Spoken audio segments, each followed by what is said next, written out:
Hi, good morning. Today I thought I would talk about Maya, and actually I have done it last week. So we've decided that since it didn't get uploaded, that we have another go at it. So what is Maya? Maya is illusion. It's a veil of illusion that is part of the creative power of Brahman. Brahman being the absolute reality that we have been talking about over the weeks. Um, so what does that veil of illusion do? It stops us from perceiving what really is. And if I said you can see something but it isn't what you think it is. So what is the example of illusion?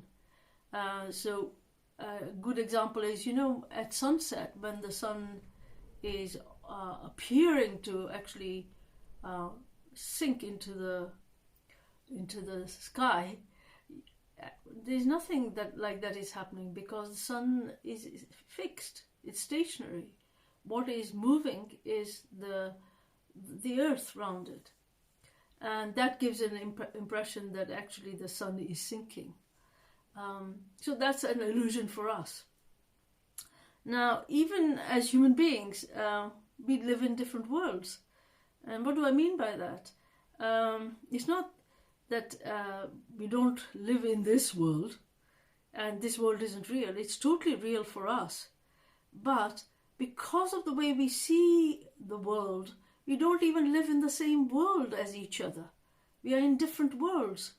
So in this case, illusion would be equivalent to mind plus reality, or reality plus mind processes and filters, which then give us the impression that we're living in the same world, but we're not, because we live in our own worlds due to the filters. The way we look at life, the way we see things are completely different, each from the other. So if you ask somebody to say, look at that tree, somebody will see the tree, somebody will see how old it is, somebody will see what the different fauna and flora is there, and so on.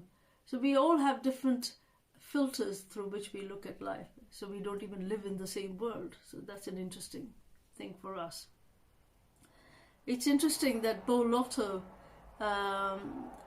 the professor of neuroscience at the University College of London, said something very important about perception. He said only 10% of seeing is real seeing. 90% of it is the stories we tell ourselves, the narrative. So if I said to you, what compounds this Maya, this whole issue? What compounds this Maya is the fact that we have a certain sense of ourself. But in this instance, we are talking about the small self, that part of us that is in a constant changing reality. And why would I say that? Although I'm Rita, 5'3", good looking, the interesting thing is that my perception and my image of me is changing constantly.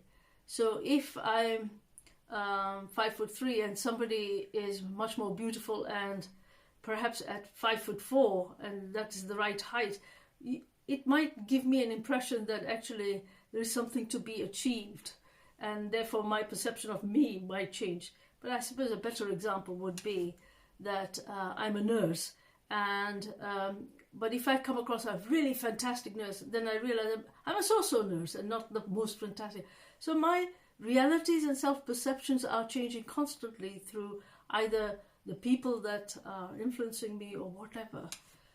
So this compounds us. Now imagine that you are looking at the world of reality, at the world of what is at the core part of ourselves, trying to perceive that reality with a changing mind. It's impossible. It's so difficult. So that is why Patanjali, in Patanjali Yoga Sutras, said this. And now the discipline of yoga begins when mind ends. And that's quite an important statement, because he says being unified with your innermost core who you are at the very, that total complete self, that can't happen unless the mind stops and ceases. So the amazing thing is, my friends, that he then goes on to Sutra 3 is to say that except for witnessing, you're identified with all other parts of the mind. So it's only when you're witnessing that you start to see and perceive the reality you are at the very core of your being, the wholeness, the completeness, the fullness, and the amazing you. So what am I saying, friends? Actually, I'm saying if you get a chance, the only way to step out of your mind is to step into your witnessing part of yourself. And that is when you learn to meditate, because that's the time that you start to witness everything. And you'll find that your life will take on a new meaning. It'll give you a different vision, a different way of perceiving what reality is. So I hope that this Instagram helps you. Thank you.